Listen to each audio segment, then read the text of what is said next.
She went for coffee at her best friend's house. Someone she trusted.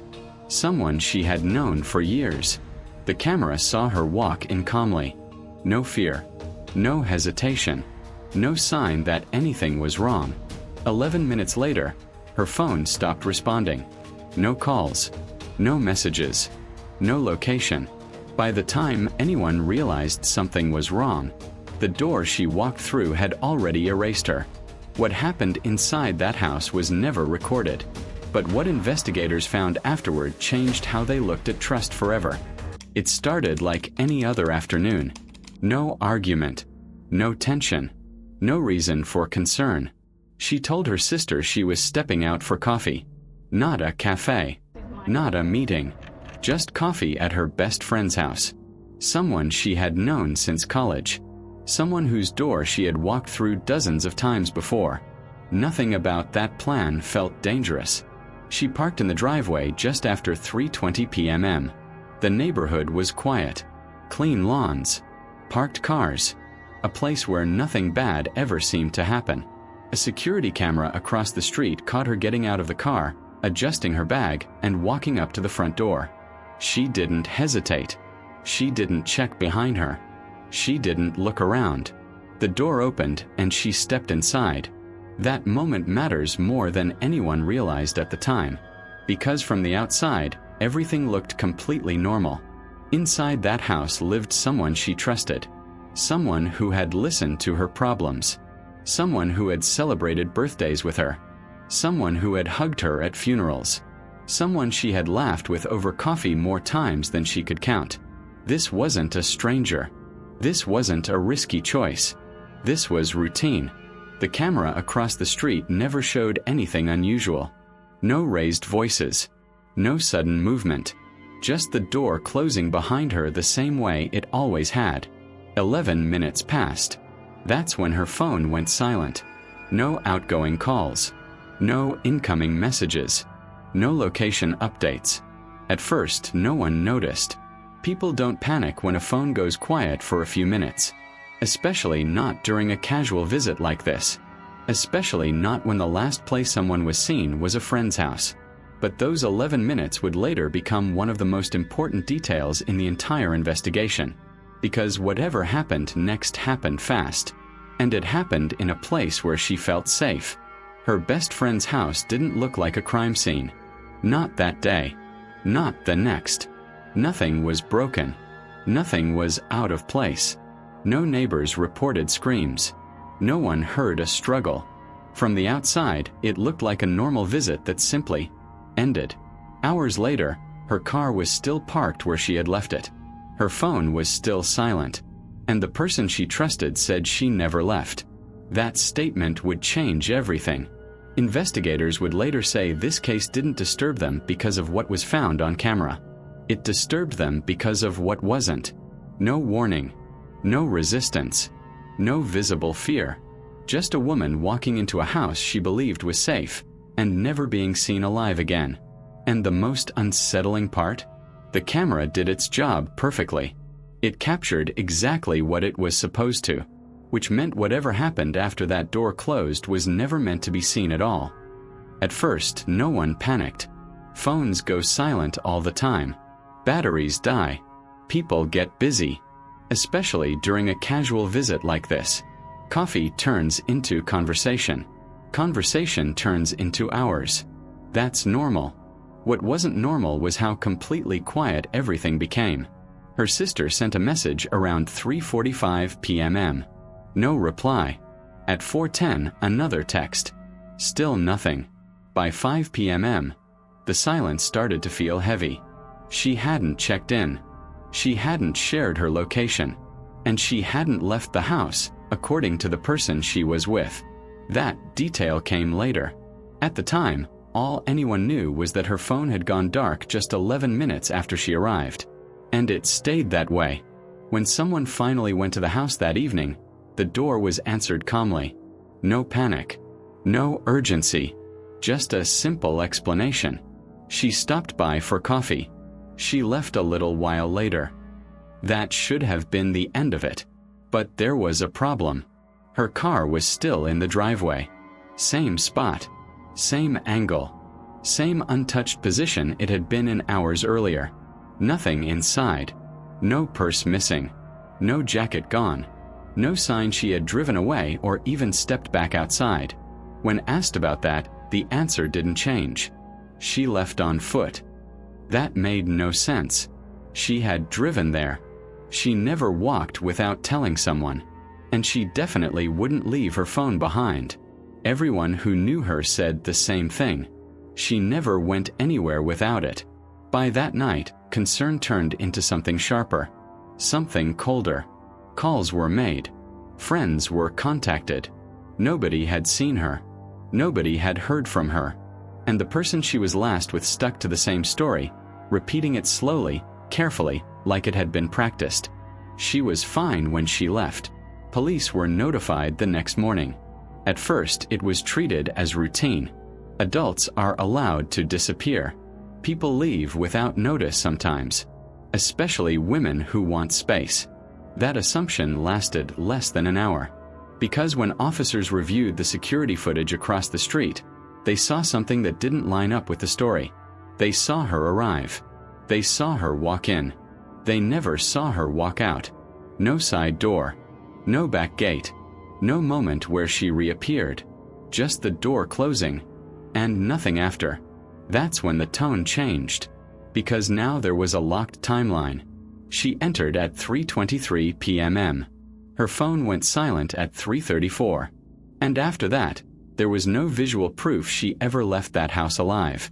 Investigators would later say this was the moment they stopped asking where she went and started asking what happened inside. Because when someone vanishes without a single trace, not a message, not a camera frame, not a footprint, it usually means one thing. Someone didn't want them to leave. And someone knew exactly how to make sure they couldn't. At first, investigators listened more than they spoke. They let her best friend talk. People reveal more when they think they're in control.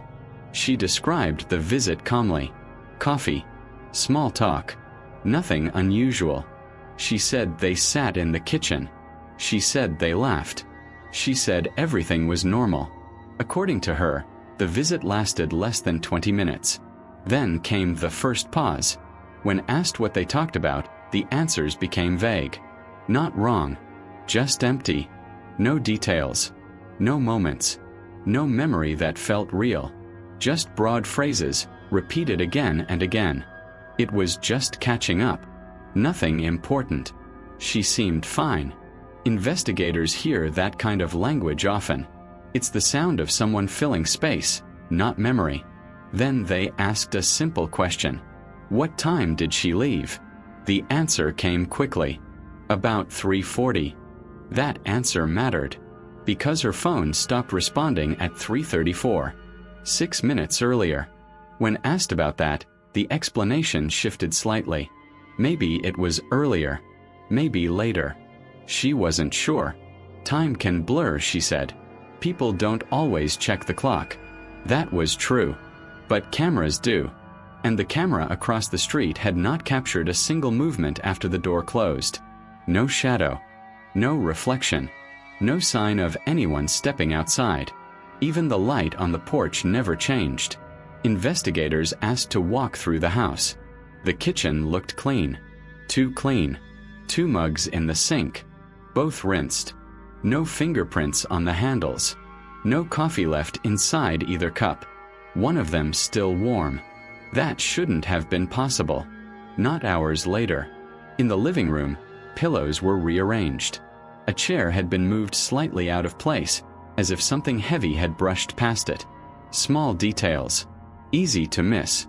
Hard to explain. When asked about the layout, her best friend hesitated. Just for a second. Long enough to notice. She said she didn't remember moving anything. Then came the phone. Investigators asked if she had seen it. No, she said. She must have taken it with her. Except the phone last pinged inside the house. Not near it. Not outside. Inside. That changed the entire direction of the case. Because phones don't choose to stop working at exact moments. And they don't stay behind accidentally. Not with someone like her. Not with someone who never went anywhere without it. Investigators began to understand something unsettling. Whatever happened wasn't chaotic. It was controlled. There were no signs of panic. No forced entry. No struggle captured on camera. No neighbors alerted. And no trace of her ever stepping back into the daylight. This wasn't a crime of impulse. It was a crime of opportunity. One built on familiarity, on trust, on knowing exactly how long someone would be missed, and how long it would take before anyone started asking the wrong questions. And the most disturbing part? The person who last saw her alive wasn't acting like someone who had lost a friend. She was acting like someone guarding a version of events. A version that was already starting to fall apart. By the second day, the tone changed. This was no longer a missing person case built on uncertainty. It was a timeline problem. And timelines don't lie, people do. Investigators mapped every confirmed minute. 3:23 p.m. She walked inside. 3:34 p.m. Her phone went silent. After that, nothing. No calls. No movement. No footage. That 11-minute window became everything. They returned to the house with a different approach. This time, they weren't asking what happened. They were asking how it could not have happened there. They checked doors, locks, windows, all intact. No sign of forced exit. The back door led to a fenced yard with no disturbance in the grass. The side gate was locked from the inside. There was only one way she could have left that house. Through the same door she entered. And the camera never saw it happen. When confronted with the footage, her best friend didn't argue. She didn't deny it either. She simply said the camera must have missed something. Cameras don't miss people. Especially not in broad daylight. Investigators asked her to walk through the visit again. Slowly. Step by step. Where they sat. Where she stood. Where the mugs were placed. Her answers came out rehearsed, like she was following a script she had already memorized. But scripts fall apart when interrupted. When asked why one coffee mug was still warm hours later, she paused. When asked why both mugs were rinsed, she changed the subject. When asked why the chair in the living room had been moved, she said she didn't remember. Memory loss doesn't come in pieces. It comes all at once. Then came the neighbors. One of them mentioned hearing a door open around 3:30 p.m. Not the front door. The basement door. The sound was brief. Heavy. Then silence. That detail hadn't been mentioned before. Investigators asked about the basement. She said it was just storage. Boxes. Old furniture. Nothing important. But she hesitated before opening it. That hesitation was enough. Inside, the basement looked unfinished. Concrete floors. Bare walls. No signs of everyday use. But there was something wrong with the air. A faint smell that didn't belong there. Not strong. Just enough to notice. Investigators took note and moved on. Because they already had something bigger. Phone data confirmed the last signal came from inside the house. Not outside. Not down the street. Not moving. Inside. That meant her phone didn't die randomly. It stopped because it was no longer with her. Or because someone made sure it wouldn't speak again. By the end of the day, investigators stopped treating the house as a place she visited. They began treating it as the last place she was ever free. And the person who lived there knew it. You could see it in the way her answers shortened. In the way she avoided eye contact. In the way she kept repeating the same sentence, like it could protect her. She left. I don't know where she went. But the evidence was closing in. And soon, they wouldn't be asking questions anymore. They would be looking for proof. Up to this point, investigators had evidence. What they didn't have yet was a reason. And motive is what turns suspicion into certainty. They went back through the last 6 months of her life. Not the victim's, but hers. That's when a pattern started to form. It began small. Messages that never got replies. Calls that went unanswered. Invitations that felt one-sided. Screenshots saved but never sent. Notes written and deleted. She had been reaching out more. The victim had been pulling away. Friends noticed it first. They said she used to talk about her best friend constantly. Then suddenly, she stopped mentioning her at all. When asked why, she brushed it off. Said they were just busy. But the messages told a different story. The tone changed. Where there used to be warmth, there was tension. Where there used to be trust, there was discomfort. The victim had started setting boundaries, canceling plans, creating distance. And for someone who had built their entire sense of stability around that relationship, distance wasn't rejection. It was betrayal. Investigators found something else buried in her phone. Not deleted, just hidden deep enough that she assumed no one would look. Searches. How long does caffeine stay in your system? Can coffee make someone dizzy? How to make someone pass out quietly? The dates mattered. Those searches weren't from the day it happened. They were from weeks earlier. That changed everything. Because now this wasn't a moment that went wrong. This was a moment that had been prepared. Investigators re-examined the invitation. Coffee wasn't spontaneous. It was scheduled. She chose the time. She chose the place. She made sure no one else was home.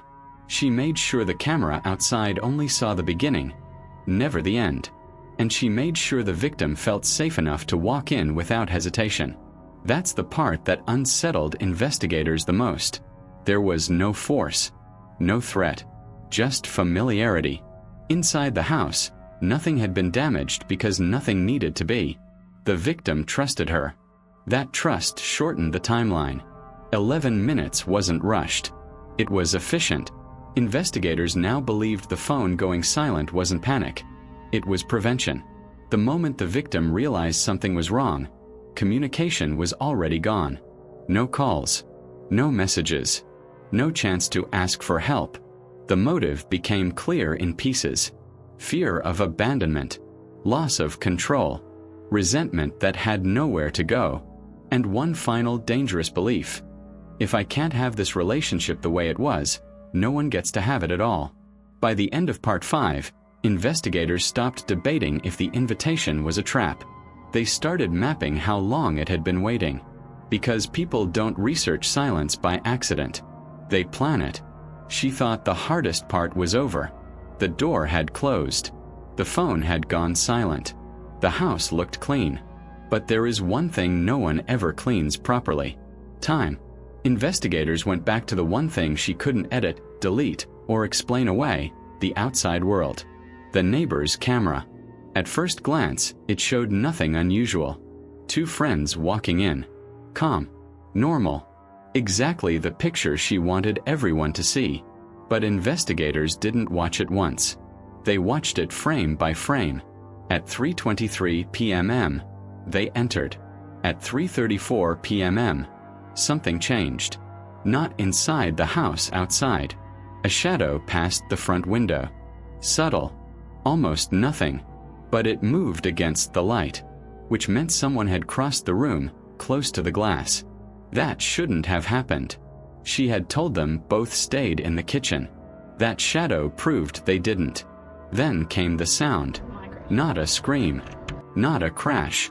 A muffled thud. So faint that most people would miss it. But audio software didn't. The waveform spiked exactly once. At 3:35 p.m., 1 minute after the phone powered down. Investigators didn't tell her about the audio at first. They waited. They asked her to walk them through that minute again. She said they were talking. She said nothing happened. She said everything was fine. That was the mistake. Because when someone lies over evidence you already have, they lock themselves into it. Then investigators introduced a new question. Why did you wash your clothes that afternoon? Her face changed. She said she hadn't. But water usage records said otherwise. The washing machine had been run twice. Back-to-back cycles. Heavy load. High heat. Exactly the kind used when someone wants to erase more than dirt.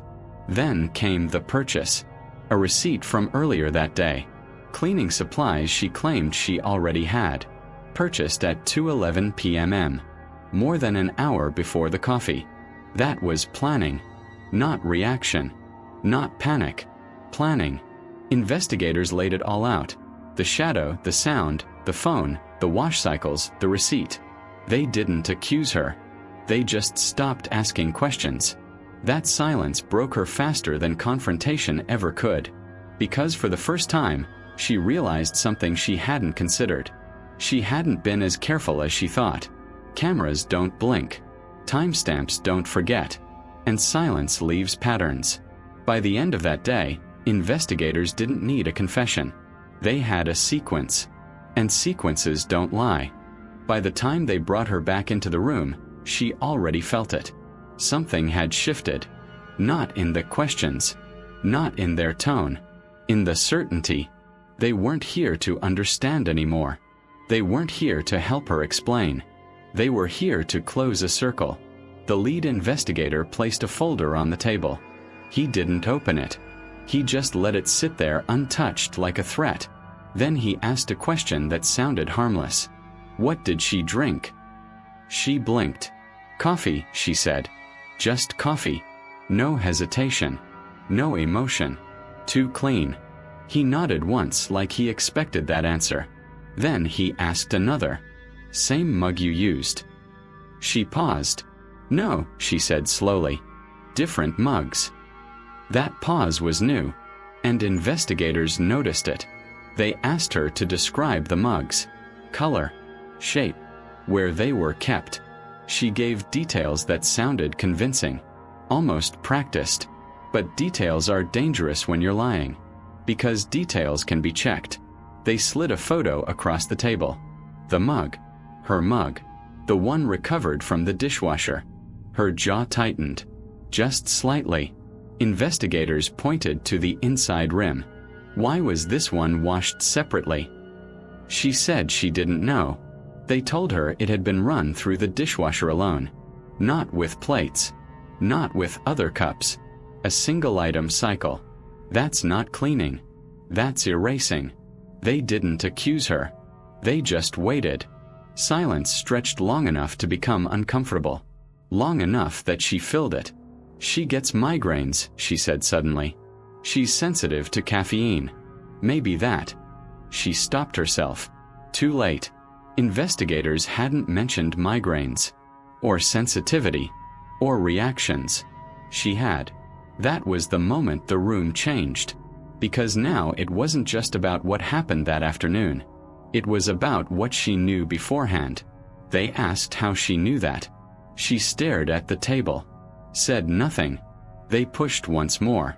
Is that why you chose coffee? Her breathing became shallow.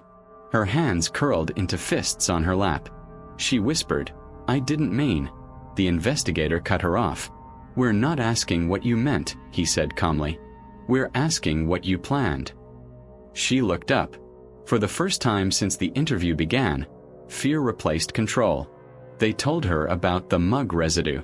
The trace compound. The amount small enough to delay reaction, not cause immediate collapse. Enough time to make someone dizzy, confused, quiet.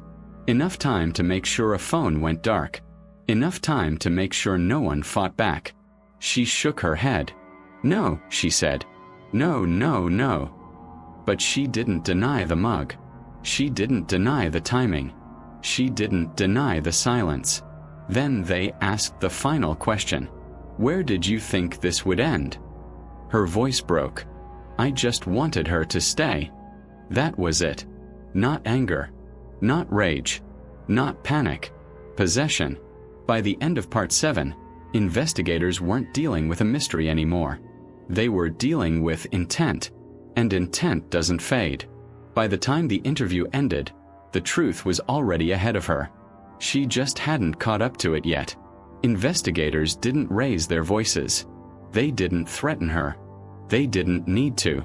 They stood up, collected their files, and told her she was being detained. Not arrested. Yet, that word hung in the air longer than anything else. She asked if she could go home. No one answered. Because home was no longer a place she controlled. The house was sealed within the hour. Every room photographed. Every drain checked. Every surface scanned. What looked clean at first started revealing layers. Faint traces missed by the human eye but impossible to hide from science. The timeline became undeniable. The invitation. The coffee. The silence. 11 minutes that didn't just erase a life. They exposed a lie that had been waiting for the right moment. When investigators reviewed the footage one last time, something stood out that no one had noticed before. As the door closed behind them, her hand lingered on the handle. Not hesitating. Holding. Like someone making sure something stayed inside. That image would later be shown in court. Not as proof of violence, but as proof of intent. Because doors don't trap people. People do. The victim's family didn't get answers right away. They got questions instead. Questions that never should have existed. Questions that only appear when trust is used as a weapon. Why didn't she call? Why didn't she scream? Why didn't anyone hear anything? And the hardest truth of all was this: she didn't have time. Trust shortens reaction. Familiarity lowers defenses. And danger doesn't always announce itself with noise. Sometimes it arrives quietly, wearing a familiar face, holding a warm mug, promising nothing more than conversation. In the weeks that followed, investigators reconstructed every minute. Not to sensationalize what happened, but to understand how easily it could happen again. Because there was nothing extraordinary about that day. That's what made it terrifying. No warning signs. No history of violence. No reason to believe walking through that door would be the last ordinary choice she ever made. The case would later be cited in training sessions, in interviews, in warnings that came too late for one person, but not for everyone else. And that's why this story matters. Not because of how it ended, but because of how normal it began. The door closed normally. What happened after wasn't chaos. It was quiet, calculated, and invisible until it was irreversible. Somewhere right now, someone is walking into a place they trust, and somewhere else, someone is waiting for a door to close.